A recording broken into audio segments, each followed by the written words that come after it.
don't want to follow that. So it says here in the second slide, next slide, thus the message of the third angel will be proclaimed. As the time comes for it to be given with greatest power, the Lord will work through humble instruments, leading the minds of those who can consecrate themselves to his service. The laborers will be qualified rather by the unction of his Spirit than by the training of literary institutions. In other words, God is not going to use those educated people to preach this gospel. They're not going to do it. He's going to use those humble instruments, like what he did during his time. He did not use this just doctors of the theology. He did not use this masters in degree. He uses the fishermen, those uneducated, as his disciples. Why? Because they can be taught. They can be trained. So God is doing the same thing. He's going to have this humble people to preach the third angel's message to the churches. Okay? And it says here, leading the minds of those who consecrate themselves to his service. The laborers will be qualified rather by the unction of the Spirit than by the training of literary institutions. Men of faith and prayer will be constrained to go forth with holy zeal, declaring the words which God gives them. The sins of Babylon will be laid open. In other words, this apostasy will be what? Will be brought out. Will be exposed. We cannot just hide so that people can see what's going on in the churches. Okay? Will be exposed. Even Sunday worship will be exposed. And it says here, how will Sunday law be enforced in the United States? It says here, as the controversy extends into new, in other words, when this loud cry is being proclaimed by people who exposes the sins of Babylon, it says here, as the controversy extends into new fields, and the minds of the people are called to God's downtrodden law, Satan is astir. He's not happy. The power attending the message will only madden those who oppose it. The clergy will put forth almost superhuman efforts to shut away the light, lest it should shine upon their flocks. So in other words, they will try to close it, because they don't want this message to be proclaimed in the churches. Otherwise, if this message will be proclaimed, people will not remain there. And they, of course, the ministers will protect his flock. No, this message is not good. So it says here, okay, the clergy put forth almost human efforts to shut away the light, lest it should shine upon their flocks. By every means at their command, they will endeavor to suppress the discussion of these vital questions. The church appeals, this is it, the church appeals to the strong arm of civil power. And in this work, Papists and what? Protestants will unite. It's been prophecy. This is prophecy that Papists and Protestants will unite. As the movement for Sunday enforcement becomes more bold and decided, then Sunday law will be invoked. That's it. The law will be invoked against commandment keepers. In other words, Sunday, actually, the Sunday law will not happen if we don't give this message. If we don't expose what's going on in the churches, then the Sunday law will not happen, because it is the message that will bring the crisis. It is the message. You know, people today are so excited in those side things like those, COVID-19. They think, like this green thing, their agenda. Control, weather control. Not only the weather, though. There is a term used there by people that global warming, right? That this will really bring the Sunday. No, what will bring the Sunday is the message, because they don't like this message. If you try to expose the sins of Babylon, especially the apostasy in the churches, they don't like that. And so what's going to happen? They will try to suppress it. They will try to shut it away. And then if they cannot control it, then they will appeal to the civil arm of the government.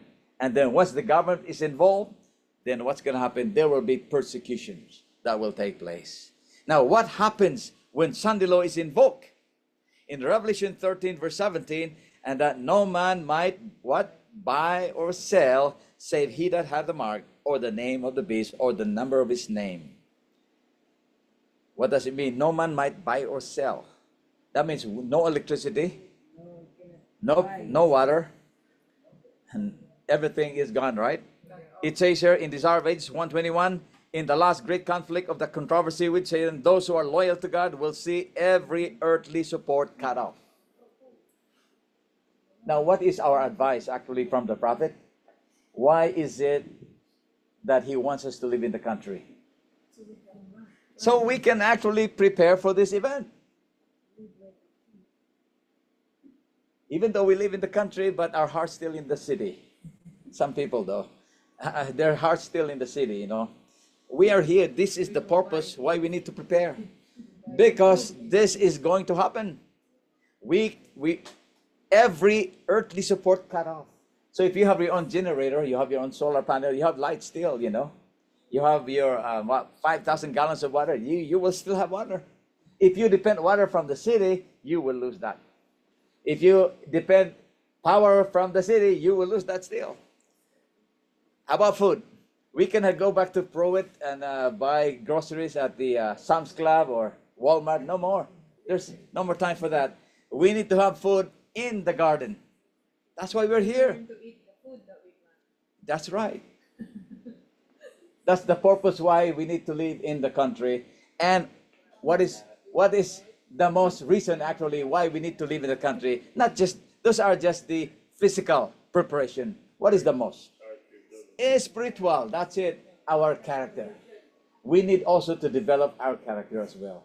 Because Christ is waiting for that character to be revealed in us. Okay?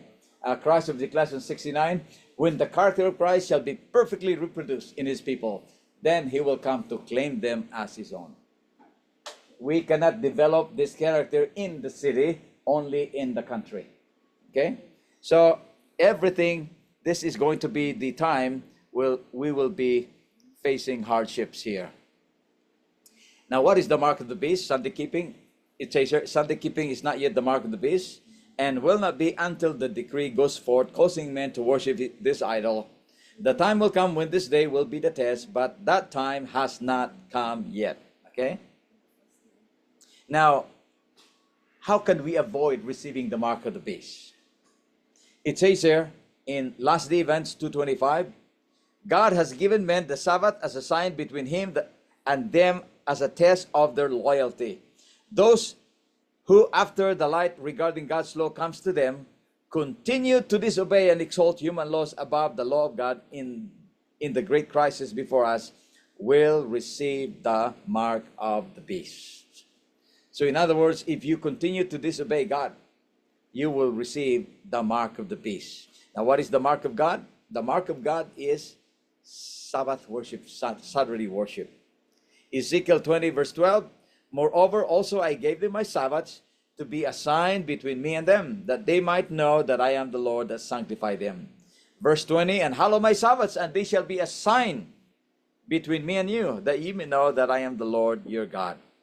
Now, if you desire to have the seal of God in your foreheads, according to 7 BC 970, those who would have the seal of God in their foreheads must keep what? The Sabbath of the fourth commandment.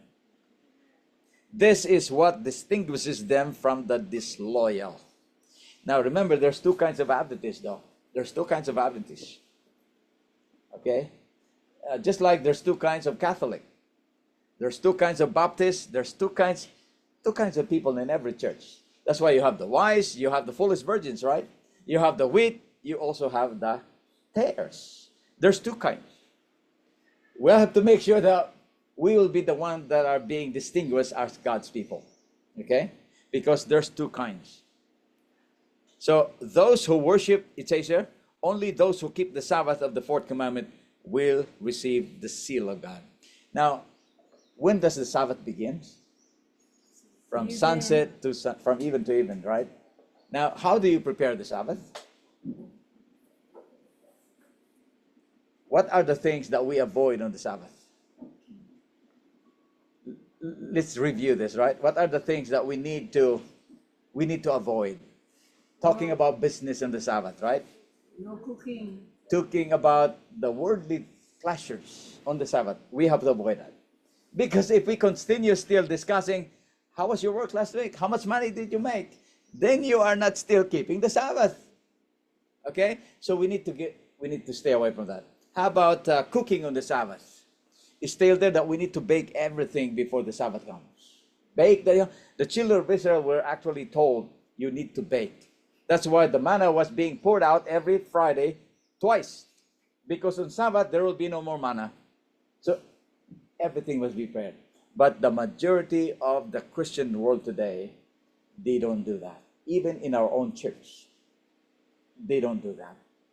That's why it says here, only those who keep the Sabbath will receive the seal of God. There will be people today who will meet with bitter disappointment in the day of God. Why? Because they don't keep the Sabbath. They have not received the seal of God. It says here in Revelation 15:2 and 3, who will be victorious over the beast, his image, mark, and the number of his name? There is going to be a company who will be victorious. Do you know who this company is? It says here in Revelation 15:2 and 3, and I saw as it were the sea of glass, mingled with fire, and them that have gotten the victory over the beast, over his image, over his mark, and over the number of his name, stand on the sea of glass, having the harps of God. And they sing the song of Moses, the servants of God, and the song of the Lamb, saying, great and marvelous are thy works, Lord God Almighty. Just and true are thy ways, thou King of saints. Do you know who this company is? The 144,000. Why that the 144,000 are victorious? Do you know why? It says here, let's read it. Revelation 14:1, 3, and 5. And I looked, and lo, a lamb stood on Mount Zion, and with him 144,000, having his Father's name written in their foreheads. That's why they're victorious. They don't have the number of the beast, the name of the beast, but they have the name of God in their foreheads. Okay? And they sing the song of Moses, the servants of God, and the song of the Lamb, saying, great and marvelous, it says here, the 144,000 having his Father's name written in their foreheads. And they sang as it were a new song before the throne, and before the four beasts, and the elders, and no man could learn that song but the 144,000, which were redeemed from their, in other words, they are being translated to heaven without experiencing death. They're living saints. And why they're victorious? The secret is verse 4. Why they're victorious over the beast, his image, his mark, and the number of his name. Why? Because these are they which were not defiled with women. What is women in the Bible? A church. They're not connected. They're only connected to Christ. That's what we need to do. We need to connect to Christ, because we cannot rely the church today. There's apostasy going on in the church. People they're not seeing it. Ordaining women as elders, as pastors in the church, even LGBT, or even, a gay to be the preacher. That's not acceptable in the sight of God. But that's not the only apostasy, though. There's lots of apostasy. Investing your money to stocks and all kinds of investments. That is a mistake. Okay? But there's more, but we're not going to be discussing that. But the point is, in order for us to avoid receiving the mark of the beast, we need to follow what God is saying here, that 144,000, they are not defiled with women, for they are virgins. What is a word virgin? Professing to have a pure faith. They have the pure faith. That's it. These are they which follow the Lamb. Who's the Lamb? Is Christ. They follow Christ only whithersoever he goeth. This were redeemed from among men, being the first fruits unto God and to the Lamb. And in their mouth was found no guile, for they are without fault before